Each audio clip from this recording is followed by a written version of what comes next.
Welcome back to Peter's English Lab, the place where learning English becomes clear and practical. I'm Peter, and I'm happy to guide you through another useful episode. Hello, everyone, and thank you for joining us again. I'm Nicole, and today we have a topic that many learners ask about. It's something small but very powerful in everyday English. Yes, today we are exploring phrasal verbs again, but in a completely new way. We will look at different situations and discover how these little combinations help us speak naturally. Exactly. And don't worry, we will not repeat anything from previous lessons. Everything today is fresh, simple, and ready for you to use. Before we begin, thank you for listening to Peter's English Lab. If you enjoy our lessons, remember to subscribe and share the podcast with someone who is learning English too. Yes, sharing helps our channel grow, and it helps more people learn English with us. Now, Peter, shall we begin? Let's do it. Today we will start with phrasal verbs connected to preparing for the day, but with completely new examples. No morning routines like before. Instead, we will talk about getting ready for activities. Great idea. So imagine you are planning to go to a sports class, maybe a yoga class or a football practice. What is the first thing you do? The first thing I do is check out the schedule. That's our first phrasal verb today. Check out. Check out means to look at something carefully, right? For example, you check out the class times to see when you can go. Exactly. You can check out a website, check out a new cafe, or check out a book at the library. It simply means to examine or explore something. I like that. And after you check out the schedule, you need to prepare your things. What phrasal verb can we use for that? We can use layout. When you lay out your things, you place them in order so you can see everything clearly. So, if I am going to yoga, I lay out my mat, my water bottle, and my towel. Perfect example. You can also lay out clothes, tools, or ingredients for cooking. Nice. And after laying out your things, maybe you want to practice a little before the class. What phrasal verb can help here? We can use warm up. Warm up means to prepare your body or mind before an activity. Yes, athletes warm up before running. Singers warm up their voices before performing. Students can warm up their brains with a small exercise. Exactly. Warm up is very flexible. It always means preparing gently before doing something more serious.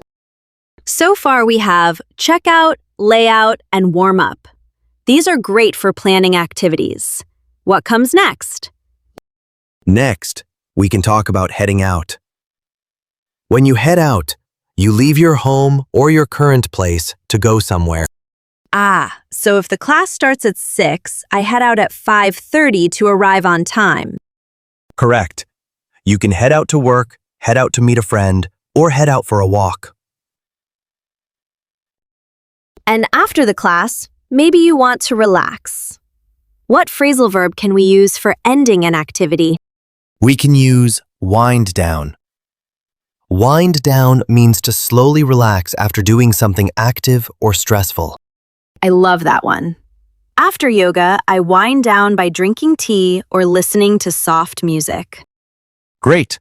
So our first group of phrasal verbs is check out, lay out, warm up, head out, and wind down. These are perfect for planning and completing activities, and they are easy to use in daily life. Now let's move to a new situation. Communication with people. Phrasal verbs are very common when we talk about conversations and relationships. Yes, and this part is very useful because we speak with people every day. So, what is our first phrasal verb in this category? Let's start with bring up. Bring up means to introduce a topic in a conversation. So, if I want to talk about a new idea, I can bring it up during a meeting. Exactly. You can bring up a question, bring up a problem, or bring up a memory. Nice. And what if someone introduces a topic and I want to continue talking about it? Then you can follow up. Follow up means to continue discussing something or to check progress later. For example, if a friend tells me about a job interview, I can follow up the next day and ask how it went. Perfect. Follow up is great for showing interest and responsibility. What about when someone says something surprising and I want more details? Then you can ask around. Ask around means to ask several people for information. So if I lose my notebook, I can ask around to see if anyone has seen it. Exactly. It's useful for gathering information from different people. And what if I want to reconnect with someone I haven't spoken to in a long time? Then you can reach out. Reach out means to contact someone to communicate or offer support.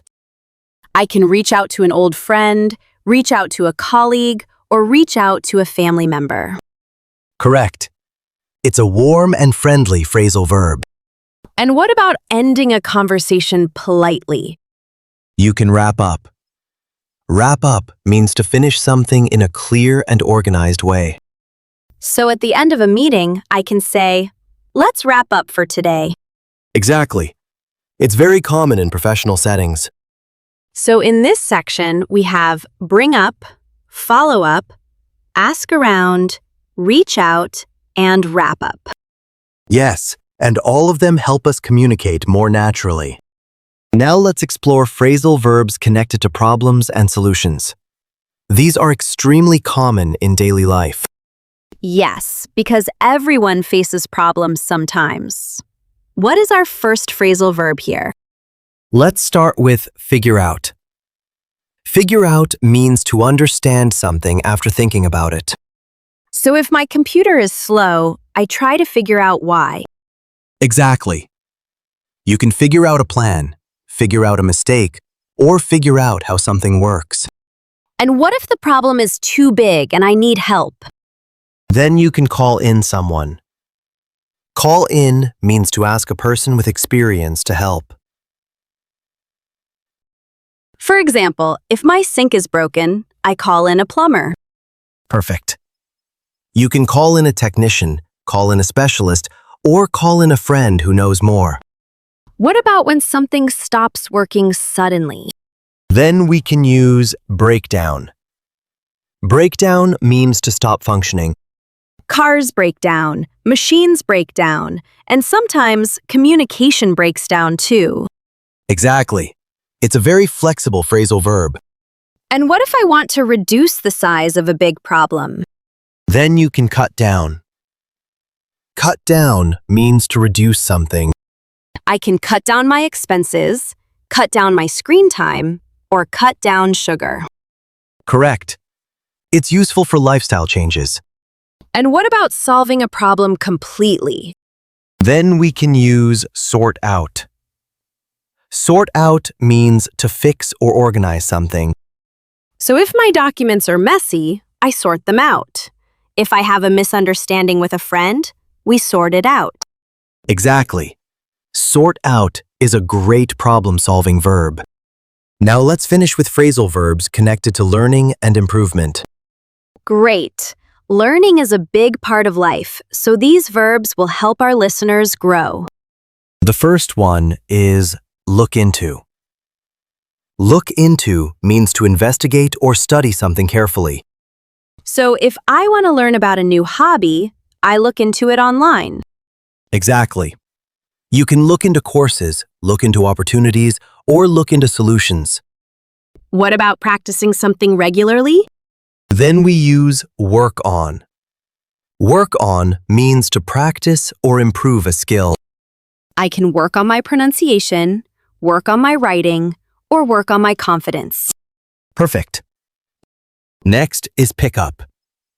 Pick up means to learn something naturally, without formal study. For example, when I travel, I pick up new words from people around me. Exactly. Next is keep up. Keep up means to continue learning or performing at a good level. If I study English every day, I can keep up my progress. Correct. And finally, move forward. Move forward means to continue developing or improving. So if I finish one lesson, I move forward to the next one. Exactly. This was a great collection of phrasal verbs, all new, all useful, and all easy to practice. Thank you for joining us today. Remember to practice a few of these verbs this week. And don't forget to subscribe to Peter's English Lab. Tell us in the comments. Write a sentence using one of today's phrasal verbs. We will read them all. Keep learning, keep practicing, and keep moving forward. See you next time!